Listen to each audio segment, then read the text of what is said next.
নমস্কাৰ কামেশ্বৰ বড়ো চেনেলৰ পৰা সকলোকে স্বাগতম জনাইছোঁ। আজি এটা নতুন ভিডিঅ' লৈ আহিছোঁ। গতিকে আমাৰ অঞ্চলতে ইয়াতে দলং এখন ৰঙাপাৰা পৰা বগীজুলি কৈলাজুলি যোৱা ৰাস্তাত এখন ডাঙৰ দলং আছে। গতিকে এই দলংখন নোকচান আহক চাওক। এই চাওকচোনীয়া গৰা খহনীয়াৰ ফলত গোটেই দলংখন ভাঙি যাব খুজিছে, মানে মাটিখিনি খহি গৈছে। গতিকে চাওকচোন, যোৱাকালি বহুত ধাৰাসাৰ বৰষুণ আছিলে, তাৰ ফলত এই অৱস্থা। চাওক ৰাইজসকল, এই ৰাস্তাটোৱে আমাৰ মেইন ৰাস্তা অহা যোৱা কৰা হয় ৰঙাপাৰাত। গতিকে এই ৰাস্তাটো যদি ভাঙি যায় যথেষ্ট আমাৰ ক্ষতি হ'ব, কাৰণ ইয়াতে সকলোৱে অহা যোৱা কৰে, বেপাৰ বিজনেছেই হওক, স্কুলৰ ষ্টুডেণ্ট, কলেজত যোৱা সকলো এতে যায়। গতিকে মেডিকেল ক্ষেত্ৰতো যথেষ্ট অসুবিধা হ'ব।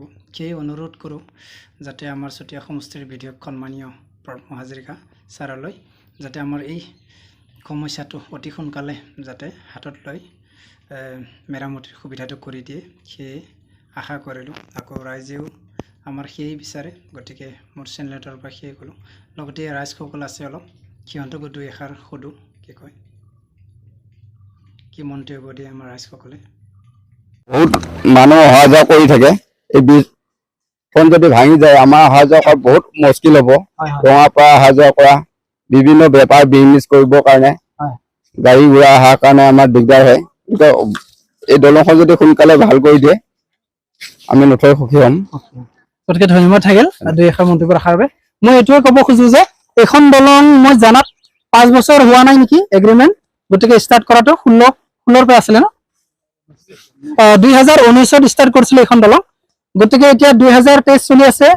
সেইটোৱে আশা কৰোঁ চৰকাৰে যাতে আমাৰ এই দলংখন মেৰামতি কৰি দিয়ে, কাৰণ আমাৰ যথেষ্ট অসুবিধা হ'ব। কাৰণ এতিয়া চাইডৰ চাইডেহে যাব পাৰে আমি, আৰু এতিয়া কৈলাজুলি আছে, কৈলাজুলি চাইডেও একে গতি, দলং চলং ভাঙি অৱস্থা নাই। গতিকে যি এখন আছে আমাৰ এইখনে আছে।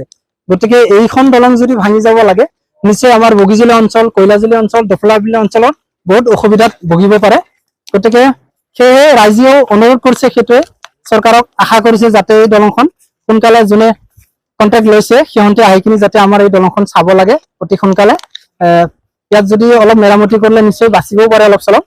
গতিকে সেই পানীও বহুত আহিছে, যেনিবা আজি আহিছিলে ৰাতিৰ বৰষুণত, আৰু এইখন বহুত স্পীড আছে, পাহাৰৰ পৰা বৈ আহে। তাৰ বিষয়লৈ এনেকুৱা হৈছে বল্ডাৰ দিয়াও প্ৰটেকশ্যন ৰাখিব পৰা নাই। গতিকে আশা কৰোঁ, বৰ বেছি নকওঁ, এইটোৱে আশা থাকিল যাতে অতি সোনকালে আহি আমাৰ দলংখন মেৰামতি কৰি দিয়ে। আৰু মোৰ চেনেলটো যিসকলে ভাল পায় নিশ্চয় লাইক শ্বেয়াৰ কৰিব, আৰু লগতে যিসকল নতুন আহিছে ছাবস্ক্ৰাইব কৰি ল'ব। ধন্যবাদ।